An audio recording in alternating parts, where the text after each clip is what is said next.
For the next segment, we will explore how different levels of leadership have tackled the pandemic from a global, a national, and a local perspective. Now to Jamil Anderlini, Asia editor of the Financial Times, for our keynote feature with Helen Clark. Thank you, Ivo. I'm here with Helen Clark, the former Prime Minister of New Zealand. Madam Prime Minister, thank you so much for joining us. It's wonderful to see you. I think you're in Auckland right now, and in New Zealand, where once again the country has basically eradicated COVID-19. It seems the current Prime Minister claimed victory again in the last few days, or the last week or so. We've now got more than 35 million cases around the world. More than 1 million people have died from COVID-19. It's really been something none of us have seen in our lifetimes. When you look around at the global response to COVID-19, are there any patterns that you see that you would sort of highlight as real success stories, apart from New Zealand, maybe? Well, we're proud of what we've achieved in New Zealand. And of course, we're helped by geography. We have a rather large moat around our set of islands, but also our government has made sensible decisions. The decision has been to go for an elimination strategy, and that means zero tolerance. Where you see it, you stamp it out. We've just, in effect, stamped out another little outbreak that got into the community. But I think the success factors relate to, firstly, governments following good scientific advice, putting strong public health measures in place, and engaging with the public in an open and transparent manner, making all the information available so the public will come with you on the journey. Because in the end, this pandemic is going to end when we stop transmission, and we stop transmission when we as members of the public stop being willing hosts for the virus. In New Zealand and in those Scandinavian countries which have done well, and in Taiwan and Germany, the public has by and large gone along with what it's been asked to do. But that's no accident. It's because there's been trust in government trying to do the right thing. I'm interested, how has the response of cities contributed to some of these successes? I mean, are they... are city leaders involved in some of the responses, or are they mostly limited to sort of executing national directives in your experience?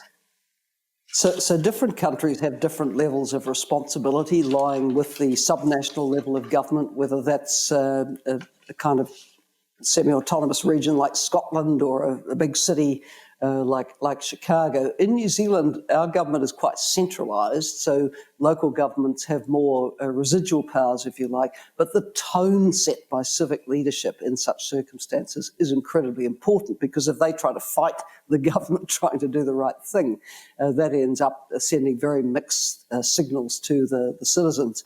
I think around the world we've seen a mix of experiences.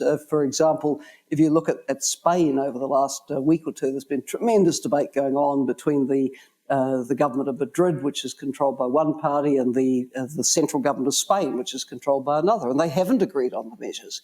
And so when you have these complicated systems of layered government with different powers perhaps competing against each other, that can be counterproductive with a good response. And have we seen the opposite, where maybe at the federal level or the national level, we haven't seen an adequate response, but we've seen cities perhaps that have done a better job? Can you think of examples? Absolutely.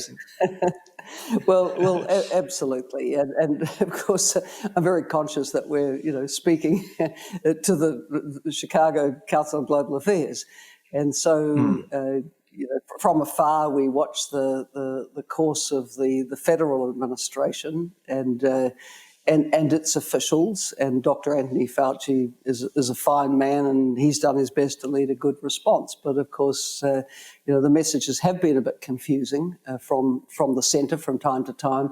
Whereas we've seen big cities like New York step up and do what they could do within their area of responsibility. A state like New York step up and do what it could. But I hesitate to go further than that, because I'm very conscious that in a country like New Zealand with rather centralised national government, it's a lot easier than when you have powers lying with cities, states, federal government. There's many a slip twixt the cup and the lip in such circumstances.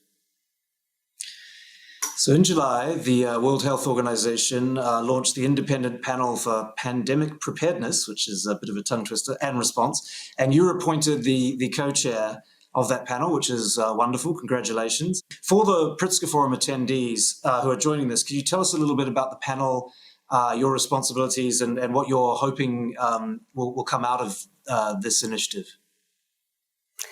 The World Health Assembly meets in May each year. It met virtually, and it resolved that there should be an independent, impartial and comprehensive review of the internationally coordinated response to the pandemic by WHO. So that's a mouthful. So what does that mean? What we have done is develop terms of reference which focus us on what happened and when, what then did WHO do, how were its messages received, and what could have been done better. I think we all feel instinctively the world could have done better. Look at this runaway pandemic with the 35 million cases and more than 1 million deaths. We're in the 21st century. We could have done better. So what let us down? We see ourselves as a panel which will be truth-telling, but not blame-casting. No point casting blame. We want to know what could be done better, but we have to find out the facts from which to then base sensible recommendations for change. And is there a role, do you think, I mean, we're in the early stages, I know, but of this initiative, but is there a role for cities? I mean, do you think that you'll be drilling down to that level, like what was the response in Wuhan, or what was the response in New York City, or in Milan? I mean, is that going to be part of the discussion and looking at that very local level response? That's highly material, and we are making a call for submissions. We want to hear what worked and what didn't from the perspectives of the whole range of stakeholders. Cities are enormous stakeholders. I mean, no city wants to go into a lockdown that's in effect stops its economic activity except for essential services. So we all need to learn from what went well in some places and what didn't go so well in others. So we last night or night before briefed the member states at the executive board of WHO. We announced then that we are calling for submissions, and if people follow our website, yes, please tell us, please step forward. And if there's appetite perhaps for a specific consultation with key civic leaders from around the world, we'd be very happy to hear from them. And, some of the places that have done the best are smaller countries or smaller, regions. In this part of the world, Hong Kong initially did well, Singapore initially did well, and they've not done as well as we go along. Taiwan has done incredibly well and still continues to do very well. Do you think that, larger countries, Western countries in particular, are going to learn from some of these smaller places? Do you think that's feasible in our current global environment, and do you think it's likely? I think there needs to be some humility here, because some of the most effective responses have not come from the greatest, most powerful and wealthiest countries in the world. They've come from the smaller countries, not least my own, but go to the Latin American continent. Uruguay has done well. There's a raging pandemic in Brazil and in Argentina to its south, but Uruguay has done well. How long it can keep doing well with the pressures either side, of course, is an issue, because we're in this for rather a while to come yet. Germany, as a large country, did well. It really stands out to me for having been very effective from the outset. But by and large, there's quite a lot to learn from the smaller countries which took this very seriously, had committed leaders who listened to advice, engaged the publics, and got good results. Again, it's very early stage, but if you're thinking specifically cities, are there any takeaways that you've managed to sort of arrive at already, where you'd say this is something that cities, I guess, particularly in the United States, should do in the future? You know, we expect there to be more and more of these global pandemics in the future, given populations and urbanization rates and things. So are there any sort of early learnings, if you like, from your work so far? Well, a couple of points, I think. Clearly, countries need national pandemic plans which are flexible. A lot of countries had plans, but they were focused on a flu pandemic. This is not a flu. But below the level of the country, how many cities have a pandemic preparedness plan?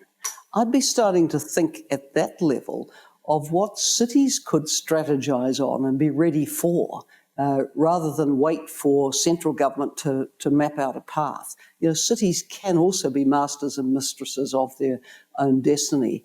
The second point I would make to cities is that because of the economic damage of lockdowns, clearly some have been reluctant to go down that path.